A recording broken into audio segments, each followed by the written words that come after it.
Je suis actuellement en direct avec le président de ce Parlement européen. Nous allons lui poser la question. Alors nous savons un peu la marche à suivre. Nous savons que les chefs de la diplomatie des 6 pays fondateurs se retrouvent demain à Berlin pour discuter de la marche à suivre. Et puis il y aura ce sommet européen. Alors certains pays, notamment la France, préconisent une ligne dure. On va faire en quelque sorte payer les Britanniques, éviter un effet de contagion. Est-ce que vous pensez que cette stratégie est en effet la plus judicieuse pour éviter cet effet de contagion tellement craint ici par les dirigeants à Bruxelles? Je crois qu'il est inévitable qu'on clarifie que ceux qui veulent sortir sortent en réalité.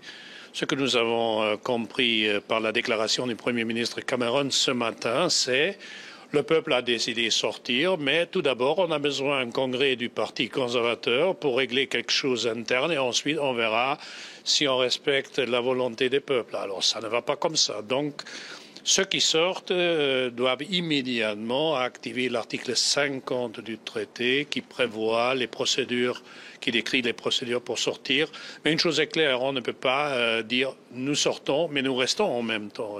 On a besoin un peu plus de clarté parce que cette incertitude, regardez les marchés financiers, regardez les marchés internationaux, ça a commencé déjà ce matin que ces incertitudes pèsent lourd sur notre économie.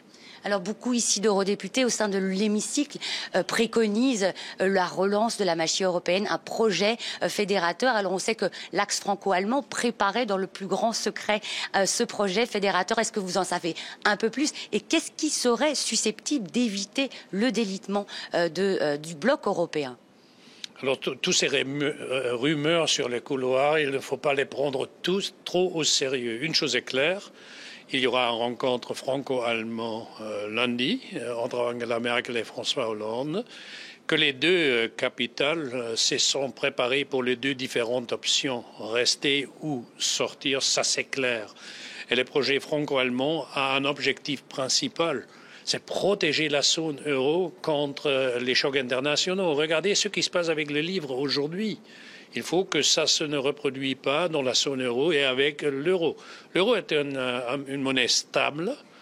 J'espère que ça, c'est l'objectif principal de l'axe franco-allemande, de protéger le marché intérieur et notre monnaie unique. Alors cet électrochoc pourrait-il être positif finalement pour l'Europe?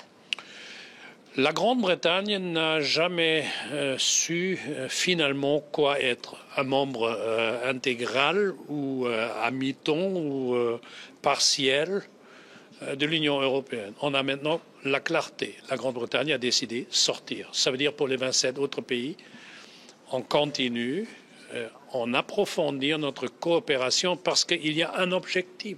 Dans notre monde du XXIe siècle, dans notre monde globalisé, un pays seul est trop faible.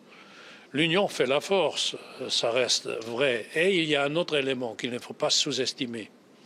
Le chiffre le plus touchant pour moi d'aujourd'hui est 75% des jeunes Britanniques entre 18 et 25 ont voté pour rester. Peut-être ils ne sont pas dans les détails de vos questions et mes réponses, mais ils sentent qu'il y a quelque chose pour leur futur qui est important. Et c'est l'Union européenne. Et qu'ils ont voté pour cette union me ne surprend pas. L'autre côté, des gens comme M. Farage, par exemple, le chef de la United Kingdom Independence Party, joue avec le sort de cette génération. C'est irresponsable. C'est la raison pourquoi j'espère que nous, ici au Parlement européen, avec une écrasante majorité, luttons pour le projet européen. Un grand merci, Monsieur le Président, d'avoir répondu à nos questions.